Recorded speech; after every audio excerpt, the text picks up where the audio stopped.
La malédiction jaune et bleue. Pendant des décennies, le ciel d'Auvergne s'est teinté d'espoir et de larmes. À chaque finale, Clermont rêvait de gloire avant de s'effondrer. 10 finales perdues, 10 cicatrices.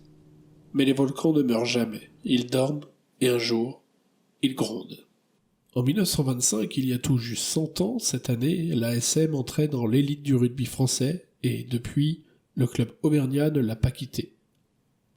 En remportant la finale du championnat de France Honneur le 19 avril 1925 contre Biarritz, à Bordeaux, le club se hissait dans la plus haute division et ne l'a plus jamais quitté depuis. Avec Toulouse, ce sont les deux seuls clubs dans ce cas.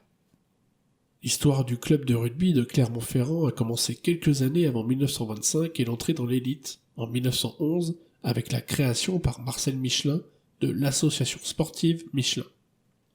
Le rugby est une affaire de fidélité, de région, de sueur. Le premier titre important remporté par le club de rugby, c'est le Challenge Yves du Manoir en 1938. Créé en septembre 1931 par le Racing Club de France, cette compétition de rugby à 15 entre clubs français porte le nom d'un ancien joueur du club parisien qui a trouvé la mort dans un accident d'avion. En 1938, l'ASM s'imposait en finale de ce challenge en battant Perpignan 23-10. Après de probantes victoires sur les places fortes du rugby français, l'équipe monte en puissance et atteint la finale du championnat de France en 1970 pour se faire souffler le bouclier tant attendu. En 1994, au Parc des Princes contre le Stade Toulousain, l'ASM, emmenée par son capitaine emblématique Jean-Marc Lermet, s'incline une fois de plus en finale du championnat. Mais vous le savez bien, les grandes équipes ne meurent jamais, et Toulouse est une grande équipe.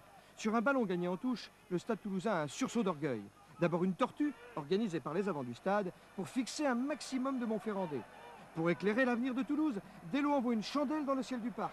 À la réception, 2 Montferrandais se gênent. C'est la chance de Toulouse, et les joueurs du stade la saisissent. Et c'est marqué par Casalbou, on comprend alors que Toulouse défendra sa chance jusqu'au bout. Et dans le camp de Toulouse, il y a Delo, la cerise sur le gâteau, Delo, l'arme fatale, qui enfonce le clou. Conclusion de Pierre Albadejo. Le 27 août 1995, l'IRB met fin à la règle de l'amateurisme. Cette annonce fait prendre conscience à la majorité des clubs que rien ne sera plus comme avant. Mais dans l'histoire du top 14, Clermont devient synonyme de tragédie sportive, de surnoms cruels comme les perdants magnifiques ou les éternels deuxièmes. 10 finales perdues plus tard, le peuple jaune et bleu attend la rédemption. À chaque saison, l'ASM repartait, fidèle, héroïque, condamné. Malgré ses figures emblématiques comme Jean-Marc Lermet, capitaine historique, Brock James, le stratège australien à la main d'or et au cœur brisé en 2009, Vern Cotter, le néo-zélandais de fer, apôtre de la rigueur, le public du stade Marcel Michelin, fidèle même dans la douleur, les finales perdues deviennent des rites de souffrance partagée. La malédiction se nourrit d'amour, plus Clermont échoue, plus il est aimé.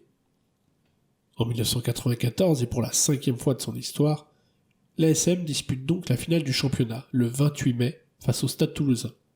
Les Clermontois s'inclinent 22-16 au terme d'une rencontre disputée et d'un parcours difficile pour l'équipe auvergnate, dont la cohésion fait forte impression. Dernier qualifié dans sa poule après une saison disputée, l'ASM parvient à s'imposer face au premier, Toulon, avant de disposer de Grenoble en demi-finale pour retrouver Toulouse en finale. Mais la défaite est là, de nouveau. Un an après sa finale perdue face à Toulouse, la situation est bien différente pour l'ASM qui enchaîne les défaites et souffre en championnat au point de frôler la relégation. Le 16 avril, le club affronte le Stade Bordelais en Coupe Moga pour déterminer qui sera rétrogradé en 2e division alors que le rugby à 15 entre dans l'ère professionnelle. Le héros de cette rencontre, c'est Gaëtan Herry. Le 3/4 devait être remplaçant, mais Eric Nicole est souffrant et il prend alors sa place sur le terrain. Le score est de 14-16 pour Bordeaux à la 80e quand Gaëtan Herry tente un drop de 55 mètres. Le ballon passe entre les perches. L'ASM s'impose grâce à lui sur le fil et reste dans l'élite. Et enfin, la victoire.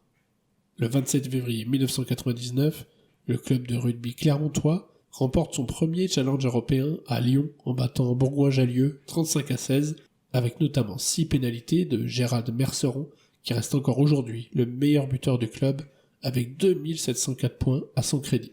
Ce challenge européen est aussi le premier titre professionnel pour l'ASM. Alors, Clermont est-il lancé vers les sommets? 2 nouvelles défaites en finale du championnat de France en 2001 et 2007 lui rappellent ses vieux démons. Consolation, Clermont emporte un nouveau challenge européen en 2007. 2008, nouvelle défaite en finale. Paris, Stade de France, Clermont face à Perpignan. Une nouvelle fois, le rêve s'effondre. 10 finales perdues, 10 coups de poignard dans le cœur des Jaunards.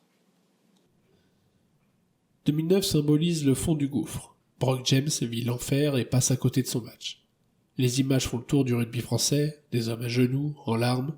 Bill Cotter, stoïque, promet. On reviendra, et cette fois, on ne tremblera pas. 22 mai 2010, Stade de France, Clermont affronte Perpignan. Le même adversaire, le même décor. Mais cette fois, les volcans se réveillent.